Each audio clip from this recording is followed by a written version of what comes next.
In 1679, after a major fire swept through the wooden colonial settlement of Boston and left much of it destroyed, the colony responded with strict new rules. The inexpensive wooden shingles that had been widely used were prohibited. In their place, new structures were required to use fire-resistant clay tiles for roofing.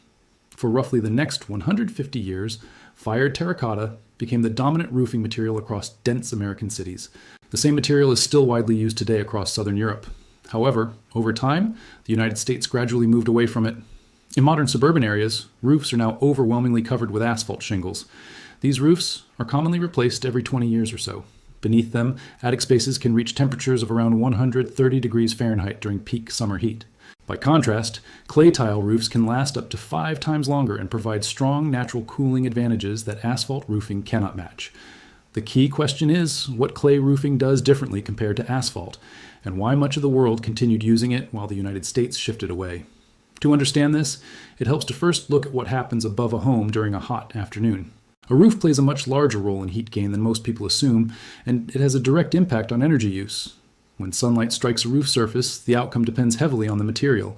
Standard dark asphalt shingles perform poorly in this regard. They reflect only a very small portion of incoming solar radiation, roughly 5 to 10%, while absorbing the remaining energy and converting it into heat. Because the shingles are fixed directly onto a wooden roof deck, that heat has only one direction to travel, downward. On hot days, the surface temperature of asphalt shingles can rise to about 165 degrees Fahrenheit. That heat then transfers through the structure into the attic space, where air temperatures can exceed 130 degrees Fahrenheit. This overheated attic sits directly above the living space in most homes. In many cases, air conditioning ductwork is also located there. As a result, cooled air must pass through metal ducts surrounded by extreme heat, allowing thermal energy to seep into the system and reduce efficiency. The critical issue for any roofing system is how effectively it prevents solar energy from becoming trapped heat inside the building. A baked clay tile performs this task in several distinct ways. First, clay naturally reflects more sunlight than asphalt.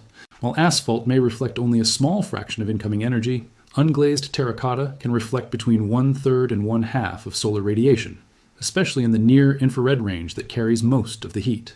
Second, clay is highly efficient at releasing heat. It has strong emissivity, meaning it can radiate about 90% of the heat it absorbs back into the surrounding air instead of storing it. The third advantage comes from physical design. Traditional clay roofs are not laid flat. The tiles are curved and installed with a gap above the roof deck using wooden battens. This creates a continuous air channel beneath the surface of the roof. This airspace runs from the lower edge of the roof up toward the ridge. As the tiles warm the air below them, that air becomes lighter and rises naturally toward the top. It exits near the ridge, while cooler air is drawn in from the lower edges. This ongoing movement forms a passive ventilation cycle known as above-sheathing ventilation. The system becomes more effective as temperatures rise. On hotter days, the temperature difference increases, which strengthens the airflow and removes more heat from the roof structure. Under extreme summer conditions, this airflow can remove more than twice the heat compared to milder weather. In addition to this airflow system, clay itself has high thermal mass. Its density allows it to heat up slowly, delaying the transfer of heat into the building below. A thin asphalt shingle can transfer solar heat into an attic in just minutes. A dense clay tile behaves differently. It absorbs that energy and stores it, slowing the passage of heat so that by the time it reaches the interior, several hours have already passed. During that delay, the sun has already set. Outdoor air temperatures have dropped. At that point, the tile releases the stored heat outward into the night air instead of pushing it down into the living space. When these effects are combined, a reflective surface that absorbs less heat, an air channel that removes what remains, and a high thermal mass that delays transfer until evening, the roof becomes a system that cools the home through its own structure. This is not only theoretical. Laboratory and field studies have repeatedly supported these findings. At Oak Ridge National Laboratory, researchers compared clay tile roofs and standard asphalt shingle roofs under identical test conditions. Around solar noon, when heat levels peak, a high-performance clay tile roof reduced heat transfer through the roof deck by as much as 90%. Under asphalt shingles, the wooden deck reached about 138 degrees Fahrenheit. Under a ventilated clay tile system, the deck temperatures stayed more than 20 degrees Fahrenheit lower. The Florida Solar Energy Center also measured effects in attic spaces, where the difference is most critical. A natural terracotta barrel tile roof lowered peak attic temperatures by roughly 40 degrees Fahrenheit compared to a similar asphalt roof, while also reducing peak household cooling demand by 13%. In many cases, passive cooling performs best in hot, dry climates. In Sacramento, adding a clay tile roof combined with just over 1.25 inches of insulation reduced cooling energy use by 22%.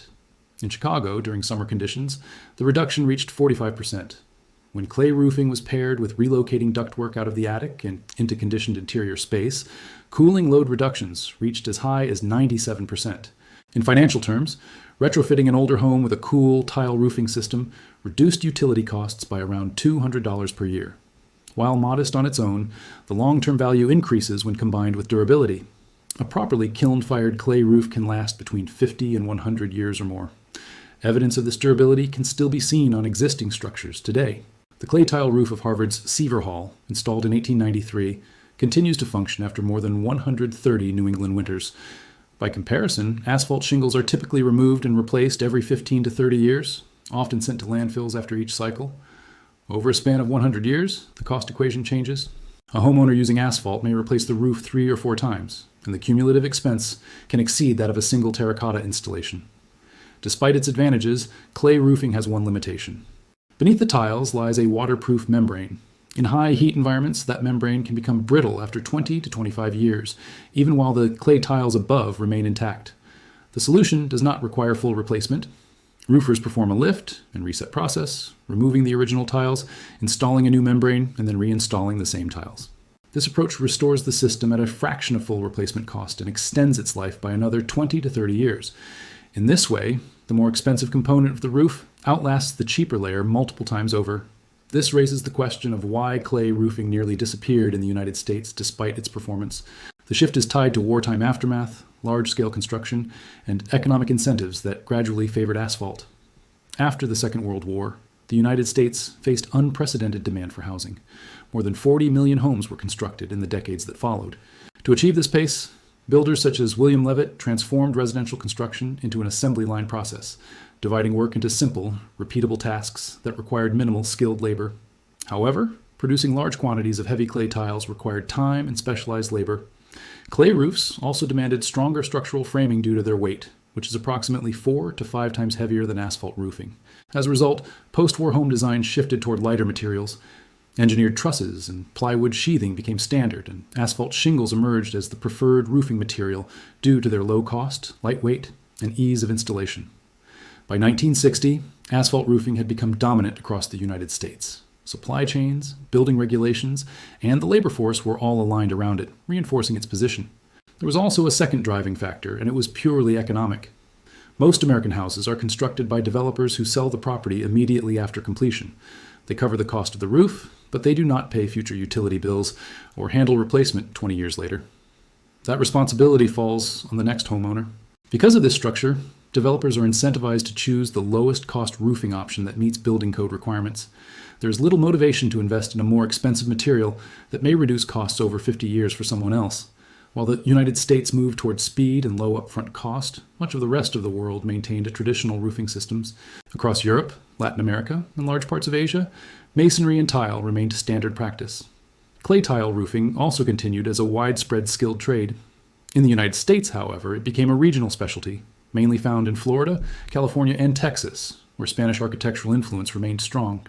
Outside those areas, it became increasingly rare and expensive. Despite its advantages, clay roofing is not suitable for every environment. One major limitation is cold weather. Clay is porous and can absorb up to 15% of its own weight in water. In colder climates, that water can freeze, expand inside the material, and eventually cause cracking over repeated winters. This is why terracotta roofing is common in warmer southern and western regions, but far less common in northern areas with freezing conditions. Only high-density, tightly fired tiles, such as those used on the Harvard building, are able to withstand those environments reliably. Another limitation is hail damage. Fired clay is brittle, and large hailstones can break individual tiles, making it less suitable for regions with frequent severe storms, such as the storm-prone plains of Texas and central regions. Weight is also a major consideration. Installing clay roofing on an existing lightweight structure often requires evaluation by a structural engineer. Reinforcing the framing can add several $1,000s in cost before installation even begins. However, when climate and structure allow it, there are established methods to make effective use of clay tile roofing. For new construction, the structure can be designed from the beginning to support the added weight. When a roof is engineered for heavy tile, it includes a properly designed ventilation system with vertical and horizontal battens. The airflow channel from eave to ridge functions correctly. It is also important to use a high-quality, high-temperature underlayment instead of cheaper organic felt. This helps prevent the membrane from becoming brittle after prolonged heat exposure over time. For existing tile roofs that begin to leak, full replacement is not always necessary. In most cases, a lift and reset approach is used instead. Specialized crews remove the existing tiles, install a new membrane, and then reinstall the same tiles. Using crews experienced specifically in tile systems is essential, since improper handling can easily break tiles. For homes that cannot support the weight of clay, alternative materials are available. Synthetic systems, including stone-coated metal panels and engineered composite tiles, replicate the curved shape and, importantly, the raised air channel effect while remaining much lighter. Testing at Oak Ridge showed that dark stone-coated metal roofing with a proper air gap reduced heat transfer through the roof deck by about 30% compared to nailed-down shingles. This performance approaches that of real clay while weighing only slightly more than asphalt. These composite materials also offer improved resistance to shattering, addressing the hail vulnerability of clay.